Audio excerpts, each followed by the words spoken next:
Welcome to week 2 of politics. This week we're going to look at two things. Number one, we're going to look at normative political science, which is encapsulated primarily in what we call political theory. Political theory is looking at the ideal, which means it doesn't necessarily correspond to what actually happens or what actually goes on, or whether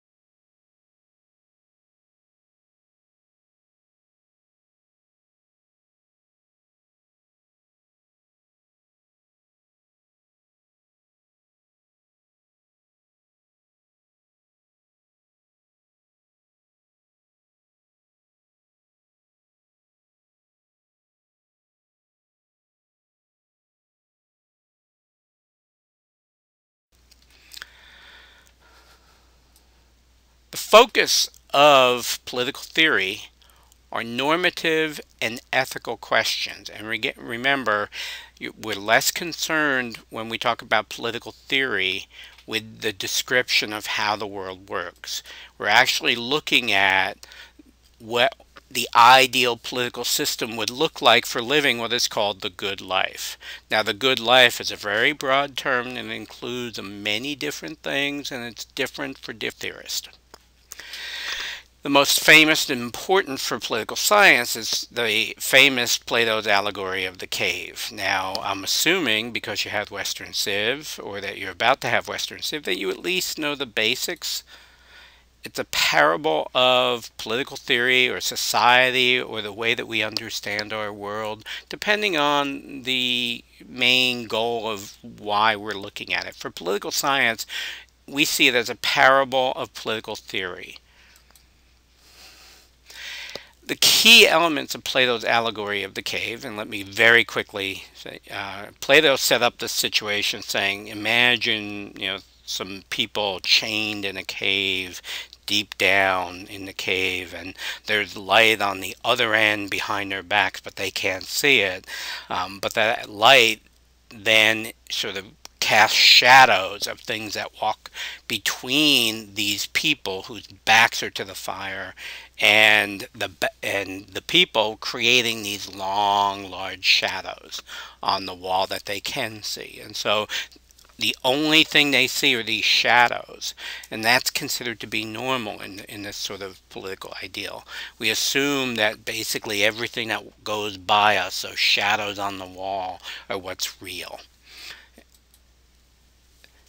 Anything that's new or challenge to that notion, according to this allegory of the cave, is a cause of discomfort. There's a tendency to deny that it actually exists because I don't see it. Look what I see, therefore that's what is.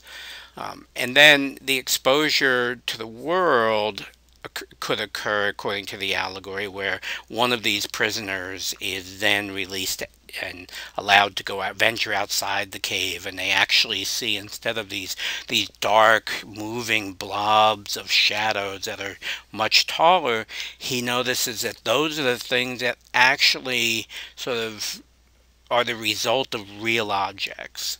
And so they go out and they see a tree instead of the shadow of a tree, and a camel instead of the shadow of a camel, and a human instead of a shadow of a human. And so their whole world gets challenged. And what Plato then says is, well, what happens when this prisoner sort of sees this new world and then goes and tries to explain it to the people who are still stuck in their own paradigm?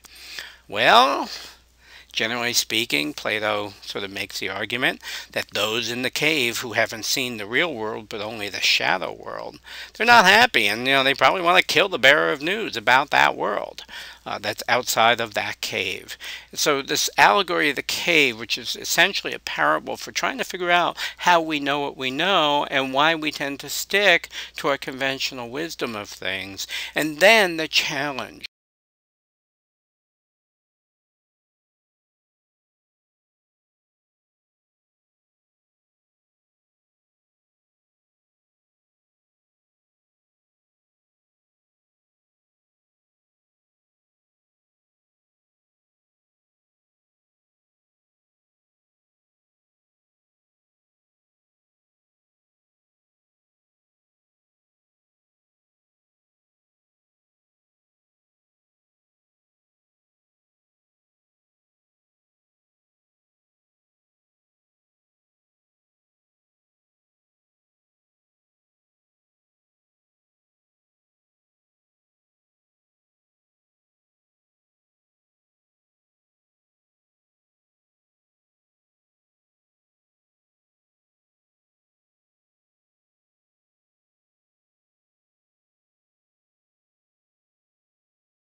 is all about sort of the idea of thinking critically.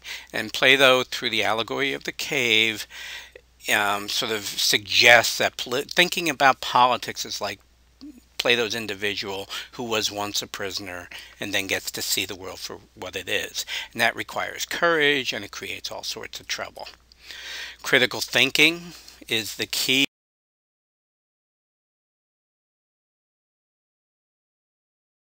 with the status quo. For those of you who want to view a YouTube animated explanation of the allegory, it's kind of creepy, but it's a claymation or something. I'm going to provide the link right below this file here, but you could probably just go to YouTube yourself and type Plato allegory of the cave, and there's an English version of a bunch of clay, so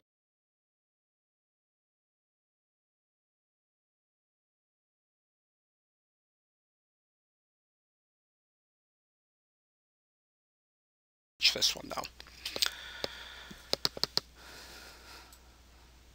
So political theory asks some fundamental ethical questions. First among them is, what's the purpose of a state? Now remember, a state is a government, not Connecticut, Massachusetts, Rhode Island within the United States, but it's the United States, Canada, Germany, Zimbabwe, Australia, the Czech Republic, Guatemala. So fundamental ethical question is, what's the point of these things? What purpose should a state serve? Now, Plato believed that a state's job was to promote justice.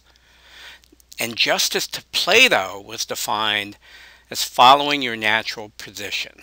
And Plato, in the Republic, sort of comes up with this ideal state. You have workers, auxiliaries, and guardians. The guardians are the boss. Auxiliaries are sort of the people who get the work done. Most of us probably would be auxiliaries. Most of us would not be guardians, unless you're a Dominican priest, maybe, who at least within their realm see themselves as guardians. Workers are the people who do the grunt work. So the Sodexo workers, the custodial staff, physical plant people, and the administrative secretaries here. What Plato argues is the goal of a state is to promote justice, and justice is making sure everybody is placed into their proper role and that they embrace that role and perform it. In this kind of understanding of justice and the role of the state, basically the state's there to preserve order, criticizes the striving of anyone to advance beyond their base role. It's critical of the idea of democracy because democracy presumes that people are generally equal. Instead, Plato's notion of the state is, hey, a state's there to maintain the natural order of the world, and the natural order of the world is there are some people who are better fit to rule than others. The other one that you see is Thomas Hobbes. Thomas Hobbes was probably the first liberal political philosopher, social contract theorist. And Hobbes said, hey, look, but the purpose of the state is not to promote justice, it's to keep us alive, survival. And to do that, he came up with this fictional thing like the allegory of the cave called the state of nature. What's the state of nature? The state of nature is something that exists before we create a government. None of us know what that is, but remember, it's political theory, and so we're sort of imagining the ideal, not worrying about what's actually there. So the state of nature before government, according to Hobbes, was miserable. It's nasty, brutish, and short. You've probably heard that term. And so the reason we create a state is to protect us at the base level of protecting our life. And because we're there to be protected, meaning having our life protected, we have to obey the state absolutely. And so Hobbes was arguing why we need a Leviathan, meaning, essentially a monarch, or at least a ruler. Basically, according to Hobbes, it's the state that retains all power, the sovereign as he called it, not because of a natural right to rule, but because we have to ensure that the subjects are protected from being hurt or killed or having their property taken from them. But the exchange, meaning the average person, has to give there. Sorry about that. Second question. Should states promote equality? That's another very important ethical question of political theory. Should a government try to promote equality? A lot of this depends on what you mean by equality. But let's look at Aristotle, again, the first political scientist. And he basically said equality, the state should promote equality in terms of the equal consideration of all interests, meaning that when a decision is made by government, whoever is making that decision shouldn't worry about just themselves, but should worry about the good of the whole. And in sort of figuring out which state is ideal for that, Aristotle basically said, well, you need to worry about who rules. Is it one person? Is it several people but not a lot? Or is it many people? And then you have, individual interests being served versus everybody's interest. And so he came up with three proper types of governments and three improper. Rule by one, where there's concern for the common good, is a monarchy. Rule by a few that worries about everybody is an aristocracy.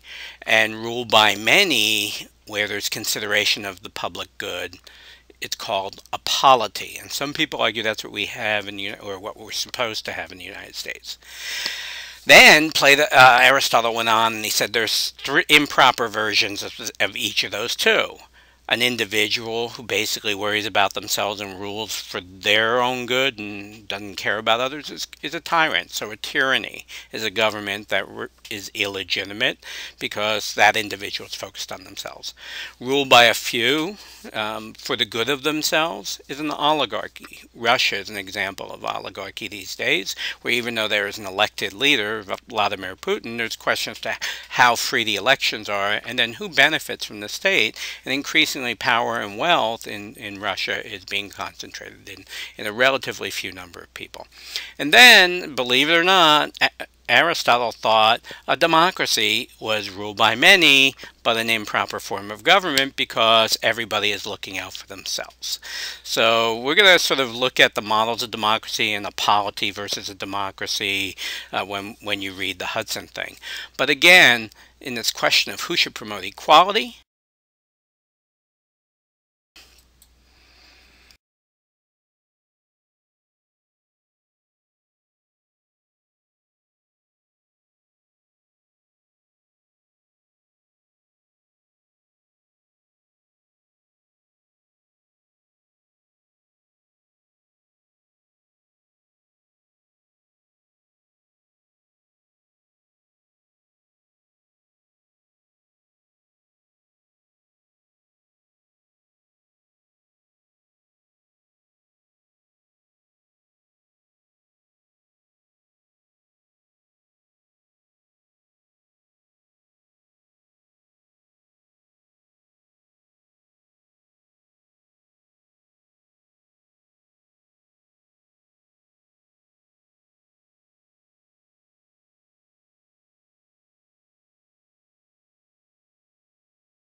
Friedrich Nietzsche believed equality is a myth, that it's part of slave morality created by the weak to protect the weak. And he points to things like Christianity, for an example, saying the state should not and cannot and must not promote equality because that promotes a slave morality. The belief in equality means that we're going to sort of repress others, master.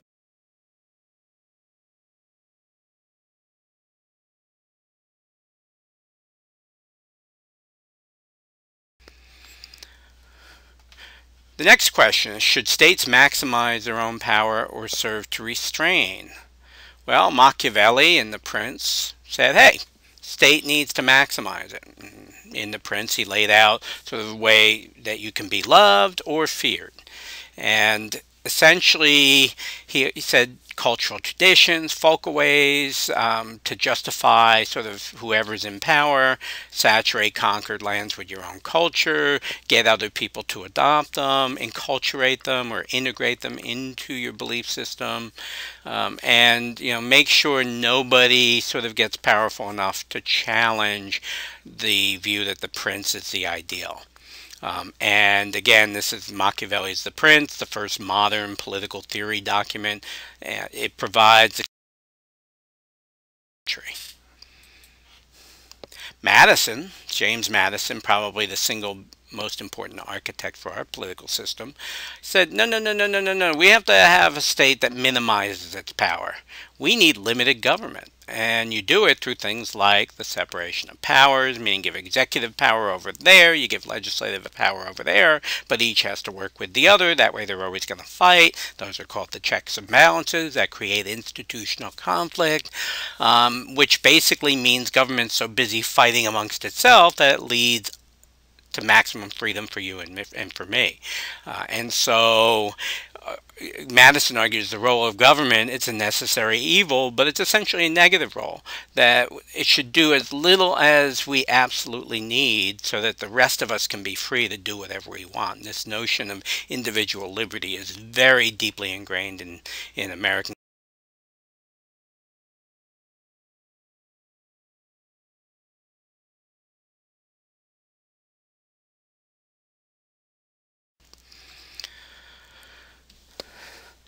The next question, which actually is a couple questions on the syllabus, is should states try to help us to be ethical creatures? Well, liberalism, which what John Stuart Mill falls into, said no, let individuals do it for themselves. And what you need is you need individuals to be able to have the power to pull in information and process it and discern from the multiple sources or the marketplace of ideas what is right for them.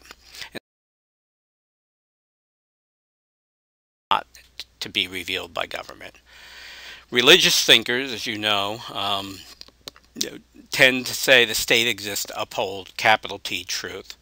One version of this, not all religious thinkers are fundamentalists, but fundamentalism is the clearest example of the belief that you should use the state to uphold truth. And fundamentalism is religious truth is authoritative, compelling, and the code by which government must organize. Rick Santorum, the candidate for president, expressed his dismay that if the Supreme Court were to sort of permit same-sex marriages as a constitutional protection, he may very well fight against that to find a way to neutralize the Supreme Court's decision because he thinks it's against God's law. In this particular mindset about the role of the state in terms of ethics, neutrality is not a good thing and it's bad. The Taliban in Afghanistan is an example. They're sort of still around, but for a while they were governing. And then fundamentalists, religious fundamentalists in the United States, and I used Rick Santorum as one of them, that's an example of people who believe, no, you have